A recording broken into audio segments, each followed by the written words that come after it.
जय महाराष्ट्र.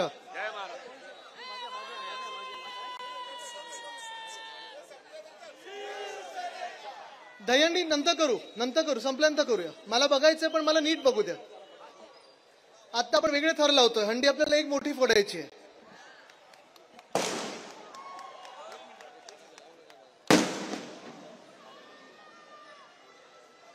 फटाके नंतर लावा, आत्ता लावू नका. आज मला वाटतं आपण सगळे एकत्र कशासाठी आलो हे सर्वांना तर माहिती आहे. एक नारा जो आपण दिलेला आहे की हम सब हाच नारा फार महत्वाचा आहे. आज जेव्हा ही सभा लावली गेली, मला 2-4 दिवसापूर्वी सांगितलं की धारावी बचाव, मुंबई बचाव हे आंदोलन आपण घेत आहोत. आणि मी त्याच वेळी सांगितलं की बचाव आता चालणार नाही, आपल्या रक्षणासाठी आपल्याला रस्त्यावर उतरायला लागेल. तर धारावीचं रक्षण आणि मुंबई रक्षण हे करण्यासाठी आपण सगळे मुंबईकर म्हणून आज उतरलेलो आहोत. आणि हा विषय काही नवीन नाहीये. गेले अनेक वर्ष धारावीचा पुनर्विकास, धारावीचा विकास, धारावीकरांना घरं कशी मिळणार ह्याच्यावर चर्चा वेगळ्या वेगळ्या स्तरावर चालत आलेली आहे. बातम्यांमध्ये खूप चर्चा झाली, अनेक मंचांवर झाली, राजकीय पक्षांची झाली, मंथन बैठका झालेल्या आहेत, सरकारमध्ये देखील चर्चा होते. आणि मग फडणवीस साहेबांचं सरकार असताना त्यावेळी देखील एक टेंडर निघालं होतं जे आपण रद्द केलं, कारण नक्की ते टेंडरमध्ये अनेक जे घोळ होते ते बाजूला केले.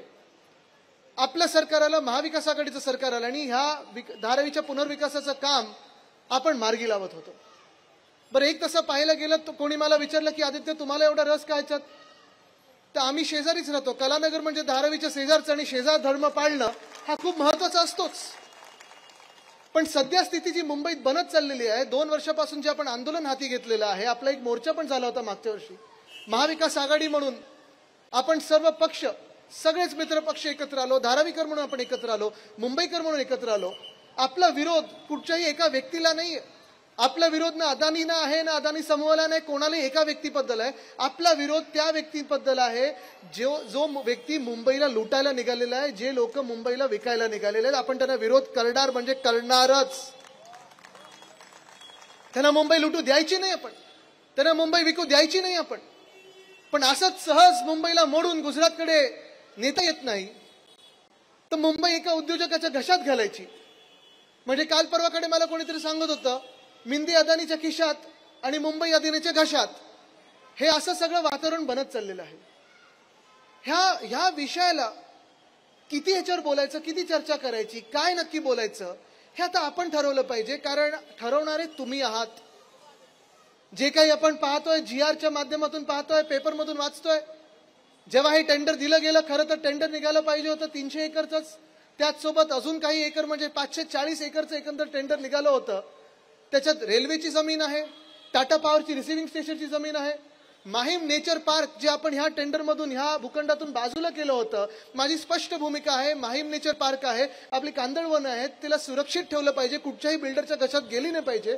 ते परत ह्या मिंदे सरकारनी अदानीच्या घशात टाकलेलं आहे. आणि हेच न करता संपूर्ण मुंबई धारावीच्या नावावर लुटायला निघालेले आहेत. तुम्ही विचार करा, हा किती मोठा विषय होत चाललेला आहे. काही 100-150 वर्षापूर्वी जसं ईस्ट इंडिया कंपनी आपल्या देशाला लुटायला निघाली होती, जशी east India company divide and rule म्हणजे लोकांमध्ये वाद निर्माण करा, लोक विखुरले गेल्यानंतर त्यांच्या राज्य करा, शासन करा, हेच जे कारभार आहे, हीच जी विचारधारा आहे, हेच भाजप करायला निघालेली आहे, हेच मिंदे सरकार करायला निघालेलं आहे. आणि तेही अदानी समूहाच्या मार्फत करायला निघालेलं आहे. धारावीचा विकास तर पाहिजे, आम्हाला पण पाहिजे. इथे धारावीचा विकास पाहिजे ना, आपल्या सर्वांना पाहिजे. आपल्याला घरं हवी आहेत की नको आहेत? हवी आहेत ना. पण घरं आम्हाला पाहिजेत, धारावीकर म्हणून पाहिजे, अदानीच्या घशात न गेलेली पाहिजेत. आमच्या धारावीच्या हक्काची घरं मिळाली पाहिजेत. जो विकास आम्हाला पाहिजे तो इकडच्या इकडे झालेला पाहिजे. जो विकास आम्हाला पाहिजे, आमची घरं, धारावीतली घरं आम्हाला धारावीतच पाहिजेत. आणि पुनर्विकास देखील होताना आमच्या डोळ्या देखत तो पुनर्विकास झाला पाहिजे. इथून कुठेही दुसरीकडे आम्हाला नेता कामा नाही, ही शपथ आज आपण इथे घ्यायला आलेलो आहोत. पण धारावी पण घशात पाहिजे, मुंबई सगळी जी पाहिजे आपल्याला. आपण पाहत असाल अदानीच्या घशात मला वाटतं 20 भूखंड, जवळपास 1062 एकर मुंबईचे फुकटात आपण अदानीला देतोय का? तर नाही, धारावीचा पुनर्विकास करायचा आहे. पण धारावीच्या 300-350 एकरचा पुनर्विकास करत असताना धारावीची जी जनता आहे, धारावीचे जे नागरिक आहेत, जे इथे समोर माझ्या बसलेले आहेत, तुमचा पुनर्विकास करत असताना अदानीला तुमचा पुनर्विकास नकोय तर स्वतःचा विकास करून घेतला पाहिजे. आणि अदानीला जगातले सर्वात जास्ती पैसे असलेली जी लोक आहेत यादीत आहेत. अजून किती पैसे पाहिजेत मला माहित नाही. घ्या जगातले पैसे सगळे, पण ते सगळं करत असताना, स्वतःचं बँक अकाउंट भरत असताना आमच्या धारावीकरांना तुम्ही इथून बाहेर काढू शकणार नाही. म्हणून आज आम्ही इथे सगळे महाविकास आघाडीचे पक्ष एकत्र आलेलो आहोत.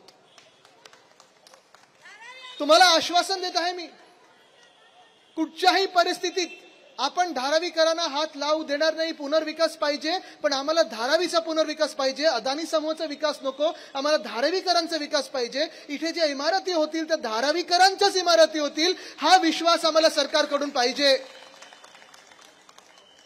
पण कुठे थांबायचं कळत नाही सरकारला. कारण सरकारचं, भाजपचं मालक कोण आहे? भाजपचे मालक कोण आहेत? खरे मालक ऐकून आलं? मिंदेंचे खरे मालक कोण आहेत? या सरकार, खोके सरकारचे खरे मालक कोण आहेत? आणि मग मालकाला कोणी नाही बोलू शकतं का? नाही बोलू शकत. मालकाला होय राजाच बोलायला लागतं. आणि म्हणून जे काही मागत चालले ते देत चालले त्यांना. काल परवाकडे उद्धव साहेबांनी एक मागणी केली की चला तुम्हाला ट्रान्झिट कॅम्पस बांधायची ना धारावीची, वांद्रा रेक्लेमेशन इथे MSRDCचा 30 एकरचा प्लॉट आहे, समुद्राच्या समोर आहे, तो भूखंड घ्या आणि तिथे आमच्या धारावीकरांना ट्रान्झिट बांधून द्या. हिंमत असेल तर करून दाखवा, ते करून दाखवा. पण आमच्यात हिंमत आहे, आमच्यात धमक आहे. आपलं सरकार येणारच आहे ह्या नोव्हेंबरमध्ये. एक तर काल आपण पाहिलं असेल हरियाणाची निवडणूक लावली, जम्मू काश्मीरची निवडणूक लावली, पण भाजपच्या निवडणूक कार्यालयातून चालणारे जे निवडणूक आयोग आहे त्यांना महाराष्ट्राची निवडणूक लावण्याची परवानगी अजून भाजपने दिलेली नाहीये. एवढी भीती भाजपच्या मनात आहे, एवढी भीती खोके सरकारच्या मनात आहे, एवढी भीती अलिबाबा और 40 चोरच्या मनात आहे. कारण त्यांना निवडणुकीला सामोरी जायच्या आधी पहिलं 15 लाखापासून ज्यांनी सुरुवात केली होती, आता 1500 बद्दल बोलत आहेत. ते 1500 महिलांना देण्याचे आहेत. म्हणजे तुम्ही विचार करा, आमदारांना 50 खोके आणि महिलांना 1500. काय आहे का ताळमेळ? काही नाहीये. पण 15 लाखापासून सुरुवात केली होती 2014 मध्ये, 2024 मध्ये 1500 बद्दल बोलायला लागलेले आहेत. बरं आता काय सांगताय? आमचं सरकार पुन्हा आणून द्या. आणि म्हणून मग आम्ही वाढीव देऊ. चला, हिंमत असेल तर आत्तापासून वाढीव द्यायला सुरुवात करा. आमचं सरकारला आम्ही देणार म्हणजे देणारच आहे. पण मुंबई लुटायची, महाराष्ट्र लुटायचा, संपूर्ण मुंबई पिळून टाकायची, पैसे काढायचे आणि निवडणूक आता घ्यायची नाही. कारण निवडणूक घेण्याच्या आधी हे 15 लाख बोलणारे 1500 खात्यात देणार. निवडणूक घेण्याच्या आधी आपल्या समाजामध्ये, धर्मामध्ये वाद निर्माण करणार, हिंदू मुस्लिम मध्ये वाद निर्माण करणार, दंगल लावणार, आपल्या जातींमध्ये वाद निर्माण करणार. म्हणजे हिंदू मुस्लिम भांडतात, मराठीमध्ये भांडतात, बिल्डिंग मध्ये भांडतात, शेजारमध्ये भांडतात, चाळींमध्ये भांडतात. हे सगळं भांडण निर्माण करून, वाद निर्माण करून भाजपला जे जिंकण्याचा प्रयत्न आहे भाजपचा, मी आज तुम्हाला लिहून देतोय, किती भांडण निर्माण करण्याचा प्रयत्न करा, किती वाद निर्माण करण्याचा प्रयत्न करा, हा महाराष्ट्र आहे. तुम्हाला झुकणार नाही, तुमच्या समोर झुकणार नाही, वादात पडणार नाही. महाविकास आघाडीचं सरकार बसवल्याशिवाय आता थांबणार नाही, असा हा महाराष्ट्र आहे. आणि आत्ताच तुम्हाला सांगत आहे, आपलं सरकार जे येत आहे नोव्हेंबरमध्ये, ज्या मिनिटाला निवडणुका लागतील, आपलं सरकार बसेल, आपला मुख्यमंत्री बसेल. महाविकास आघाडीचं सरकार आल्यानंतर धारावीकरांना आज मी इथे आदित्य रश्मी उद्धव ठाकरे म्हणून शब्द देतोय की 300 स्क्वेअर फूट नाही तर 500 स्क्वेअर फुटाचं घर मिळालंच पाहिजे. आणि जर होत नसेल तर हे टेंडर रद्द करा आणि नवीन टेंडर करा, पण 500 स्क्वेअर फूट मिळालंच पाहिजे. हे महाविकास आघाडीने ठरवलेलं आहे. जो पुनर्विकास होईल, ह्या पुनर्विकासामध्ये आपल्याला प्रत्येकाला घर मिळालं पाहिजे. पात्र अपात्र नाही तर धारावीतला प्रत्येक व्यक्ती हा पात्रच ठरला पाहिजे. हे महाविकास आघाडीचं काम असेल. तिसरी गोष्ट, मी मध्यंतरी विधानसभेत देखील मागणी केली होती आणि विधान भवनात जी मागणी केली होती की मुंबईत अनेक अशा झोपडपट्टी आहेत जिथे ग्राउंड फ्लोअरला तर आहेच आपली, पण वरती ग्राउंड+1, ग्राउंड+2 बहुमजली जी झोपडपट्टी झालेली आहे. आता आपल्याला विचार करायला लागेल की त्यांना पण पात्र ठरवायलाच लागेल. त्यांचा देखील विचार करणं आज गरजेचं आहे आणि तो देखील निर्णय महाविकास आघाडी सरकार घेणार, संपूर्ण मुंबईसाठी घेणार. अनेक वर्ष हा विकास रखडलेला आहे. माझ्या मतदारसंघात असेल, मुंबईत संपूर्ण आपण पाहतोय. मध्यंतरी निवडणुकीच्या आधी पियुष गोयल साहेब जे आता खासदार बनलेले आहेत, मंत्री बनलेत, त्यांनी सांगितलं होतं की माझं स्वप्न आहे स्लम फ्री मुंबईचं. पण फरक बघा, जे माझ्या आजोबांनी वंदनीय हिंदू सम्राट बाळासाहेब ठाकरे यांनी स्वप्न बघितलं होतं स्लम फ्री मुंबईचं, ते असं होतं की जे आपले झोपडपट्टीधारक आहेत, जे आज आपल्या वस्त्यांमध्ये राहतात, स्लम सोसायटीमध्ये राहतात, त्यांना तिकडच्या तिकडे फुकटमध्ये घरं, मोफत घरं मिळाली पाहिजेत. पण पियुष गोयल साहेबांचं स्वप्न हे आहे की सगळ्या आपल्या झोपडपट्ट्यांना मुंबईतून हलवायचं आणि जे मुंबईच्या आजूबाजूला मिठाघर आहेत ना तिथे टाकायचं. म्हणजे मुलुंडचं मिठाघर असेल, कांजूरमार्ग असेल, वसई विरार असेल, माहुल गाव असेल, इथे सगळ्यांना सोडायचं. तुम्हाला मान्य आहे तिथे जायचं? आणि म्हणून मी तुम्हाला आज विचारत आहे, तुम्ही कुठच्या स्वप्नाच्या बाजूने राहणार आहेत? जे वंदनीय हिंदू सम्राट बाळासाहेब ठाकरेंनी स्वप्न बघितलेलं की जागच्या जागी घर, हक्काचं घर हे मिळालंच पाहिजे, आपल्यासोबत तुम्ही उभे राहणार की भाजपच्या सोबत उभे राहणार आहे? तुम्ही मला सांगायचंय. तुम्हाला कुठचा विकास पाहिजे? जो महाविकास आघाडीचा विकास आहे की तुम्हाला जागच्या जागी विकास झालेला पाहिजे, की भाजपचा जो विकास आहे की तुम्ही जिथे राहताय ते राहतं घर सोडून मिठा घरात गेले पाहिजे? तुम्ही कुठच्या स्वप्नाला पाठिंबा देणार आहे? तुम्ही मला सांगायचंय. महाविकास आघाडीच्या सोबत किती लोक आहेत? जरा हात वरती करून दाखवा. आणि ज्यांना ज्यांना मिठा घरांमध्ये राहायला जायचं जरा हात वरती करून दाखवा. कोणाला नाही जायचंय?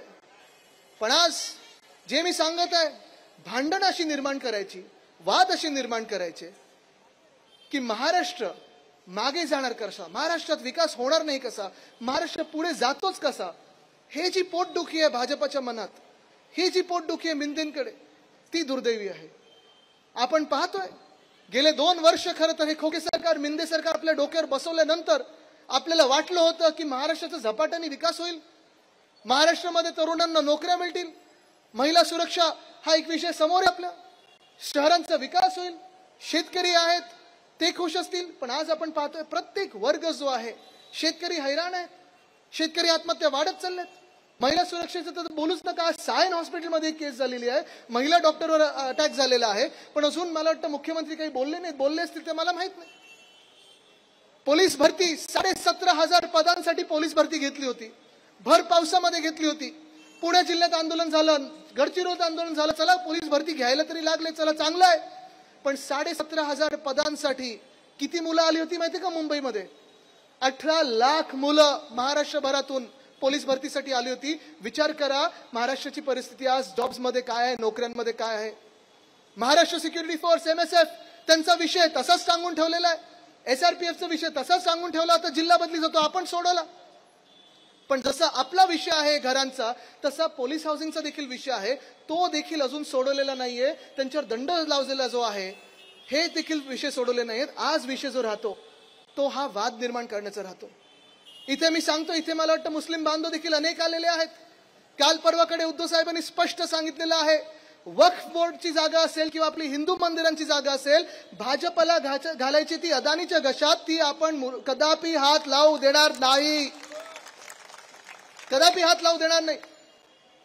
कारण अनिल देसाई साहेब, कालच मी मुंबादेवीला गेलेलो. देशात वाद वक्फ बोर्ड बद्दल निर्माण करून ठेवलेला आहे भाजपाने, आणि भाजपची स्ट्रॅटेजी आहे, कुठचीही निवडणूक आली की एक वाद निर्माण करायचा, मग जॉईंट कमिटीला पाठवायचं किंवा स्टँडिंग कमिटीला पाठवायचं, म्हणजे आपण भांडत राहतो आणि ते जिंकायला मोकळे. असं यावेळी होऊ द्यायचं नाही, कारण एका बाजूला वक्फ बोर्डचा वाद त्यांनी निर्माण केलेला आहे. पण कालच मी मुंबादेवी मंदिराच्या मागे गेलेलो. मुंबादेवी मंदिर आपल्या सर्वांना तर माहिती आहे ना, आपलं ग्रामदैवत आहे आपल्या मुंबईचं. मुंबादेवीला जेव्हा जेव्हा लहानपणापासून, निवडणुकीच्या आधी असेल, निवडणूक जिंकल्यानंतर असेल, मुंबईच्या महापौरांना उद्धव साहेब, मी, आई, आम्ही सगळे घेऊन जातो आणि तिथे नतमस्तक होतो. पण तिथेच काल मी जेव्हा गेलो होतो, मला त्या ट्रस्टीजनी बोलवलं होतं आणि त्यांनी मला दाखवलं मुंबादेवीच्या आसपास देखील अशीच सगळी दुकानं आहेत. कारण जेव्हा पुनर्विकास होतो तेव्हा मुंबईत नुसतं रहिवासी नाही तर दुकानदारांचा देखील विचार करणं गरजेचं आहे, तिकडच्या व्यापाऱ्यांचा विचार करणं गरजेचं आहे, छोटे मोठे जे उद्योग आहेत त्यांचा विचार करणं गरजेचं आहे, महिला ज्या छोटे मोठे बचत गट चालवतात त्यांचा विचार होणं गरजेचं आहे, शाळांचा विचार होणं गरजेचं आहे, धार्मिक स्थळांचा आणि समाज मंदिरांचा देखील विचार होणं गरजेचं आहे. मुंबादेवी मंदिराचं तिकडे जे स्थानिक आमदार आहेत, जे आपले अध्यक्ष होते, घटनाबाह्य सरकारने जे बसवले होते, राहुल नार्वेकर साहेब, त्यांनी मध्ये एक बैठक घेतली. विषय सगळ्यांनी ऐकून घ्या, प्रत्येक समाजाने, प्रत्येक धर्माने हा विषय ऐकून घ्या, खूप इंटरेस्टिंग विषय. त्यांनी एक बैठक घेतली की आता मुंबादेवी परिसराचं सुशोभीकरण करायचं. ठीक आहे, सुशोभीकरण चांगलं आहे, करा, काहीतरी चांगलं होईल, देखणं होईल. पण सुशोभीकरणामध्ये त्या न्यासाच्या लोकांना बोलवलं, मुंबादेवी मंदिराच्या ट्रस्टच्या लोकांना बोलवलं आणि बसवलं आणि एक प्रेझेंटेशन दिलं. त्यांना न विचारता मंदिराच्या मागची जी जागा होती त्याच्यावर हडप केली. तिथे कॉन्ट्रॅक्टरनी काम पण सुरू केलं. आता 17 मजल्याचं कार पार्किंग बांधत आहेत तिथे मुंबादेवी मंदिराच्या जागेवर, मागच्या जागेवर, जिथे अनेक वर्ष नवरात्रीच्या वेळी आपले सगळे भाविक जे जातात, लाईन लावून उभे राहतात, सभा मंडप निर्माण करतात.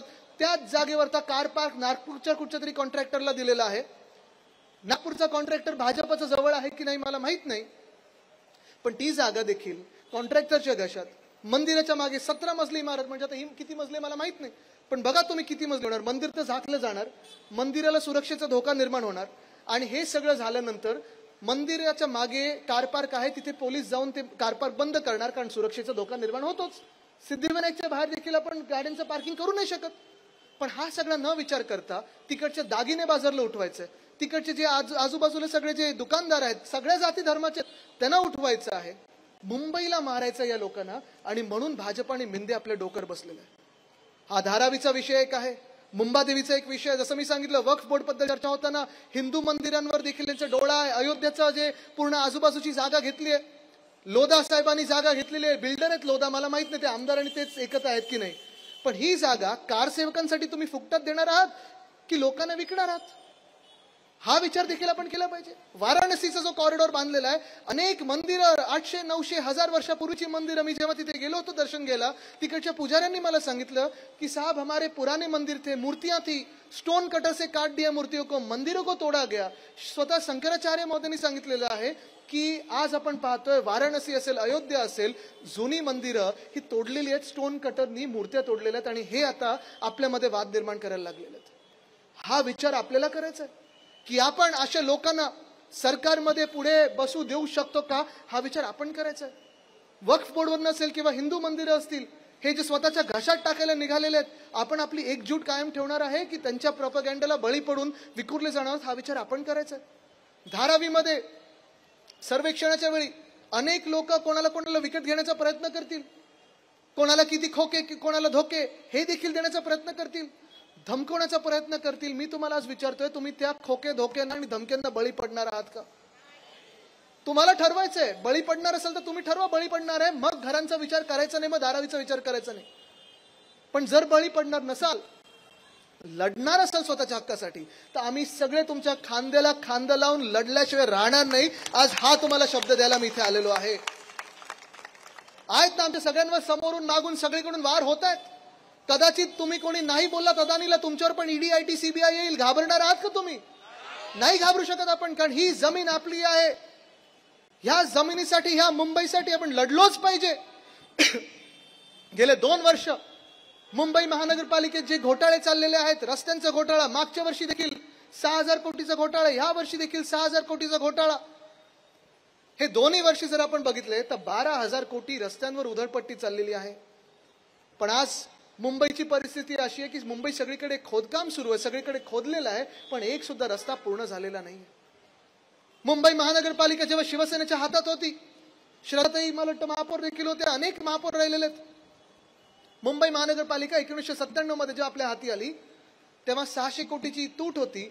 आपण महापालिका सोडत असताना पुन्हा जिंकणार आपण, पण 2022 मध्ये जेव्हा टर्म संपली तेव्हा 92,000 कोटीचं सरप्लस होता आणि प्रत्येक पैसा आपण जनतेच्या सेवेत लावला होता. पण 2 वर्षात या मिंदे सरकारने हा सगळा जो पैसा आहे, हा सगळा पैसा मुंबईकरांच्या सेवेत नाही तर कॉन्ट्रॅक्टरच्या सेवेत लावलेला आहे. 92,000 कोटीचं सरप्लस वरनं आपण 2 लाख कोटीच्या डेफिसिटवर गेलेलो आहोत. 2 लाख कोटीची तूट आहे आणि याच तुटेमुळे उद्याच्याला पुढच्या वर्षापासून मुंबई महानगरपालिकेचे सगळे आपले जे कर्मचारी आहेत त्यांना वेळेवर पगारही मिळणार नाहीये, पेन्शन तर मिळणारच नाही, ग्रॅच्युटी वगैरे सगळं विसरून जा, कारण बीएससीची ग्रॅच्युटी ती देखील अजून पेंडिंग आहे. हा विषय मांडायचा तरी किती मांडायचा? अनेक लोक आपण जे कामगार आहोत, वेगवेगळ्या ठिकाणी जे कामं करत असतो, मग हॉटेलमध्ये असेल, शाळेमध्ये असेल, फॅक्टरीमध्ये असेल, छोट्या मोठ्या फॅक्टरीमध्ये असेल, मोठ्या फॅक्टरीमध्ये असेल, भाजपच्या मनात कामगार कायदे देखील बदलायचे आहेत आणि ते आपण बदलू द्यायचे नाहीत. कारण हा महाराष्ट्र जो आहे तो कामगारांचा महाराष्ट्र आहे, मिल वर्कर्सचा महाराष्ट्र आहे, माझ्या महाराष्ट्राचा महाराष्ट्र आहे, धारावीकरांचा महाराष्ट्र आहे. आपल्याला लढाई एका जिद्दीने लढायला लागेल. आणि ही जी सभा आपण आज लावली, ती एवढ्यासाठीच लावली कारण हे सर्वेक्षण जे सुरू झालेलं आहे, तुम्ही जर ताकदीने लढलात तर ती ताकद 100 हत्तींचं बळ आणि एका वाघाचं बळ आम्ही तुम्हाला द्यायला तयार आहोत, तुमच्यासाठी लढण्यासाठी तयार आहोत. पुढच्या 10-12 दिवसात गणपतीचा आपले सण सुरू होतील. गणपती आहे, नवरात्र आहे, दिवाळी सुरू होईल. अदानीचे काही दलाल येतील, खोके सरकारचे काही दलाल येतील, तुम्हाला विकत घेण्याचा प्रयत्न होईल. तुम्ही विकले जाणार आहात का? तुम्हाला फसवण्याचा प्रयत्न होईल, तुम्ही फसणार आहात का? घर सोडून गेले. हल्ली बुलडोझर राज पण चालू आहे. बुलडोझरचं चालवायला आले तर बुलडोझर उलटा त्यांच्यावर चालवायचा. पण तुम्ही घाबरणार आहात का? आणि आपण धारावी कधी सोडणार आहोत का? आज ही जर एकजूट आपल्याला दिसली तर मी तुम्हाला सांगतो आपलं जे सरकार येणार आहे. पुन्हा एकदा शब्द देतो, 500 स्क्वेअर फुटाचं घर धारावीमध्येच. ह्याच धारावीमध्ये जागा तर वाढीव मिळणार, पण जी नवीन घरं होतील सेलची तिथे 60% मराठी माणसाला घर मिळालंच पाहिजे. चांगल्या दर्जाचं पोलीस हाऊसिंग आणि गव्हर्नमेंट क्वार्टर देखील इथेच झालं पाहिजे. सगळ्यांना, प्रत्येक व्यक्तीला पात्र करणार म्हणजे करणारच.